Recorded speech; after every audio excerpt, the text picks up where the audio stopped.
Écoute-moi, il y a une attitude qui incline même le cœur des parents et qui les amène à vous laisser adorer Dieu. Quand vous commencez en fait à adorer Dieu et que vos parents sentent que vous devenez de meilleures personnes, que vous devenez en fait des personnes plus sages, le niveau d'honneur que tu lui donnais hier, le niveau d'honneur a augmenté. En fait, quand ils sentent ça, en fait, ils sont même contents. Ils disent même, je veux même rencontrer ton pasteur là. Écoute-moi, si tu es ici et que ton parent n'a pas envie de me rencontrer, c'est que tu es un mauvais enfant à la maison.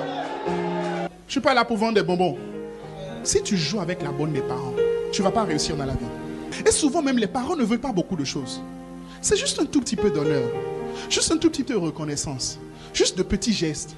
Tu as acheté shawarma, pizza, tissu, sac à main. Et ensuite on t'a bras. Est-ce que tu as déjà fait quelque chose comme ça pour ta mère? Est-ce que ta mère, tes parents peuvent attester de ce que mon enfant m'honore?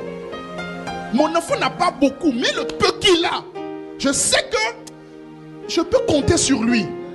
Le minimum. Je ne dis pas de prendre tout ton salaire, d'aller mettre ça dans la main de ta maman. Ce n'est pas de ça que je te parle. Mais c'est un manque de sagesse de faire ça. Ton salaire, c'est ton salaire. Ce n'est pas le salaire de ta maman. À cause de ce garçon, le nez pointu, tu ne t'entends même plus avec tes parents. Garçon, laisse. Oh. Tout laisse. Je te dis que tout laisse. Tu peux changer de pasteur, mais tu ne vas jamais changer de papa. Si tu veux, va au tribunal changer le nom qui est sur ton acte de naissance. Si tu as fini, passe en même temps par le CNH pour changer en même temps le sang qui est dans ton sang. Même si tu as changé, tu as vidé ce qui est dans tes veines là.